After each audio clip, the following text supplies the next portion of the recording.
परतवाडा अंजनगाव मृत्यू महामार्गावर जे आदिशक्ती गॅस एजन्सी आहे बंद दिसून आलं तुम्हाला पाठीमागं लोकांची गर्दी पहा.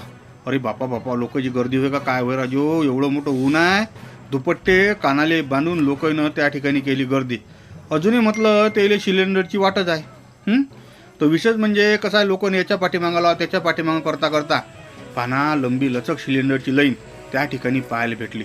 आता तिकडे युद्ध चालू झालं तर मध्ये भारत अमेरिका इराण इराक ते युद्धात चालू झाल्याच्या ना गॅस सिलेंडरचा मोठ्या प्रमाणात तुटवडा शॉर्टेज झाल्याच्यानं कंडिशन खराब झाली ती.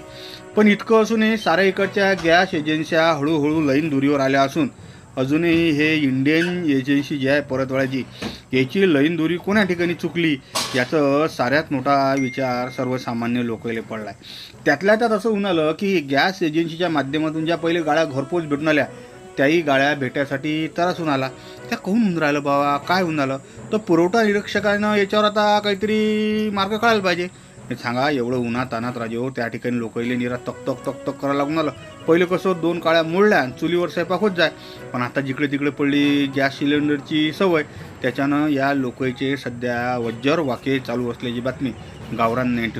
एवढी गर्दी झाली हो पावर लोक बाबा, सिलेंडरची लाईन लावून दिली म्हटलं रोडवर, आणि इकडे तिकडे कोणी सावलीचा आधार घे, कोणी इकडे बस तिकडे बस, आणि त्यातल्या त्यात तो रोड झाल्याच्यानं तर रस्त्याची झाडं तोडल्याच्यानं लोकांना की नाही त्रासच त्रास आहे बाबा.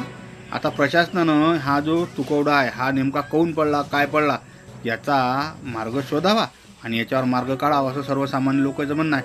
नाहीतर लोकांना हा जो त्रास होऊन आला या त्रासाला जबाबदार कोण? एजन्सीचं काम आहे की प्रत्येक सिलेंडर तुमच्याकडे किती सिलेंडर येतात काय येतात तुम्ही डे वाईज डिमांड चार्ट काढून त्यानुसार ज्याची बुकिंग होते त्याला सिलेंडर वाटा.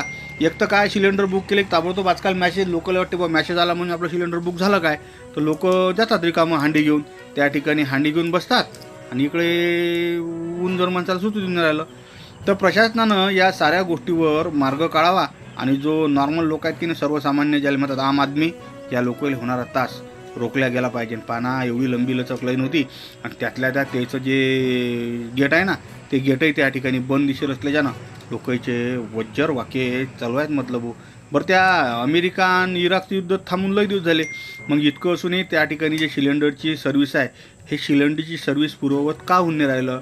या आदिशक्ती गॅस एजन्सीचं काय व्यवस्थापन चुकून राहिलं हे तर प्रशासनानं याच्या इकडे लक्ष देऊन लोकांना हा जो त्रास होऊन आला हा त्रास कसा कमी करता येईल याच्या इकडे लक्ष देणं गरजेचं आहे. नाही तर काय होईल बाबा, ऊन आहे का काय होय, या उन्हाळ्या झपाट्यात सिलेंडर घ्यायला गेला तिकून बिमार पडून आला अशी नॉर्मल गोष्ट लोकांची गोष्ट होऊ नये. ब्रेकिंग न्यूज नाही म्हटलं गावरान नाही पहा, एवढी मोठी लाईन लागली सिलेंडरची रिकाम्या.